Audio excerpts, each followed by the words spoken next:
You won't be visiting. You said that the president at the White House. Why not?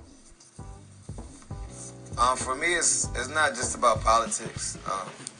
If I told you that I was invited to a party by an individual that I believe is sexist or has no respect for women, or I told you that this individual has said offensive things towards many minority groups, and I don't feel comfortable by it. This individual also called my peers and my friends SOBs. You would understand why I wouldn't want to go to that party. So why is it any different when this person has the title of President of the United States?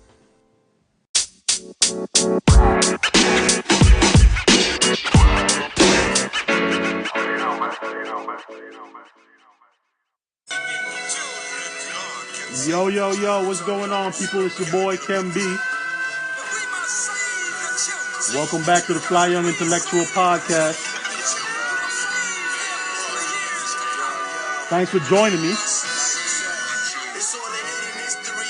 For those who don't know, the Fly Young Intellectual is a movement that I started, and we're just here to inform, inspire, and interact with the people. I appreciate everybody who listens in, who sends me messages, encouraging me, telling me they enjoy the content. That's more than enough for me, man. I enjoy that. I appreciate that, and I'm going to keep going for y'all.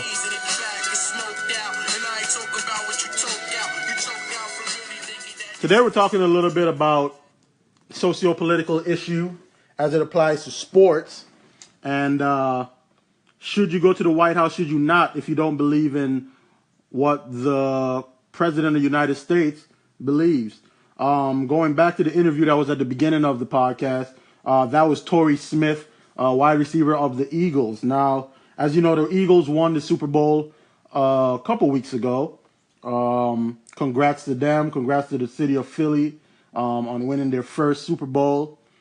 And a lot of players are going to boycott the White House visit. As you know, once you win a championship, there are two things that you pretty much do. You have a parade. Well, I guess three things. You have a parade, you go to the White House, and you might get to go to Disney World as well. Now, those things are kind of like rite of passages where, everybody pretty much as a kid wanted to go to the White House because it stood for this symbol outside of the things that we know as black people as it affects us and what the White House was built on. It's the White House. Everybody kind of pretty much wants to go to the White House. In the news these days, there's a big issue because obviously there are a lot of people who don't agree with the President of the United States, currently 45, Donnie, D. Trump, whatever you call him. Obviously, he has said some very controversial things as it applies to colored people. His derogatory terminology and his downright ignorance has turned off a lot of people. A lot of athletes have been turning down the invitation to the White House. Last year, after Steph Curry and the Warriors, after they won, Steph made it known, I'm not going to the White House. Donald Trump, this is the President of the United States, found time in his day to tweet and be like, you know what? I wasn't going to invite you anyway. Wait, what? Like, okay, I guess that's cool. Whatever. Anyway, there's a debate going on right now that kinds of stems from, hey, you should respect the office of the White House and go. A lot of the players aren't agreeing. As you heard Torrey Smith say, he was like, if I told you I wasn't going to go to this party of this person who is like a bigot, they don't respect women, they're just, they go against everything I believe, would you tell me I'm wrong? Why then would you come at me in such a way just because I say, hey, something that's not mandatory, it's not like it's in their contract that they have to go. It's kind of a reward. It's a cherry on top for winning. He wants to, within his constitutional choice and right of being a free man, wants to exercise his right to not go. I really would want to talk about how and why I feel it's a good look to be able to exercise that right. We're going to take a quick commercial break, and we'll be right back. Let's talk about it on the Fly Young Intellectual Podcast. Welcome back to the Fly Young Intellectual Podcast. Today we're talking about, obviously, sports and politics, especially as it pertains to the NFL and Donald Trump. There's been pretty much a standoff between those two,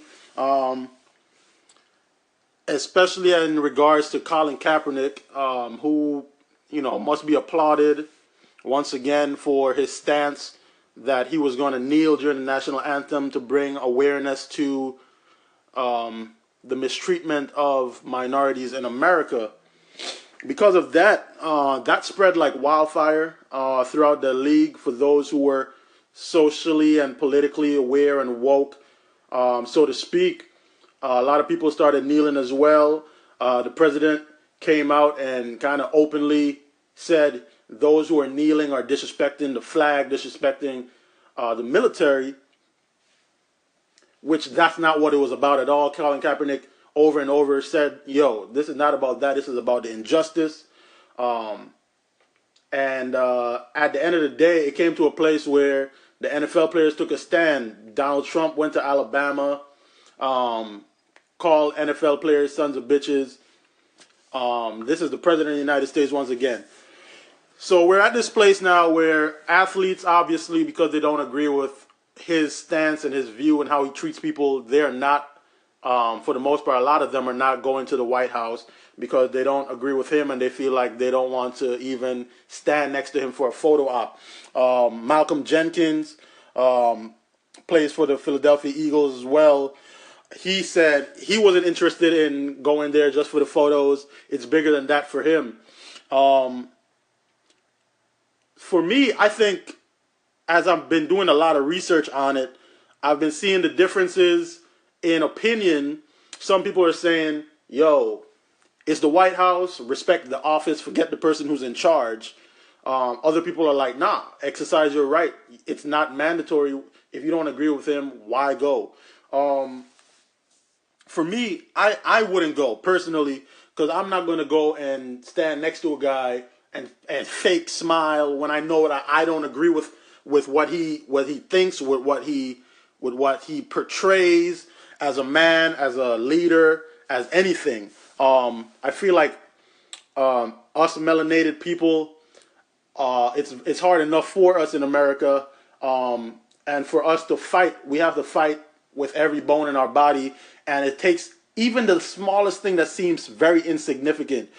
Something like going to the White House, it may seem like, yo, really and truly, what's your stand? But I think it helps. It helps in the regards to being able to just standing for something. You know what I'm saying? A lot of the NFL players, they didn't stand with Colin immediately, and I'll keep it real with that. I don't feel like a lot of them really took on his fight until Trump called them sons of bitches, and then like that masculine pride was like, oh nah, I ain't no SOB, so I'm kneeling, forget you. But a lot of them as well, they're doing a lot of good things. They're in the community, they're advocating, and they want to make sure that their community knows that they're truly standing with them. I would really love to know what y'all think. I'm about to put this up. Hit me up on Instagram at FlyYoungIntellectual. Leave a comment. After you listen, let's talk about it. Let's discuss it. Let's debate it. I don't care if you don't agree.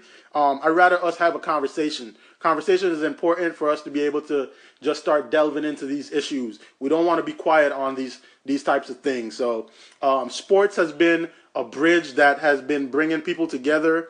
And it brings people together from all types of walks of life, all religious beliefs, sexual orientation, whatever. So, I grew up playing sports. I made a lot of friends playing sports, black, white, whatever. It didn't matter. We were all together for one cause. So for me to see a team or a group of people standing together for one cause, that's enough for me.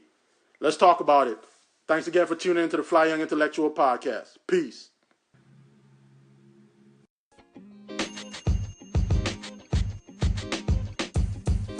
podcast you just heard was recorded with Anchor. If you want to make your own, download the Android or iOS app completely free from anchor.fm/podcast. That's anchor.fm/podcast.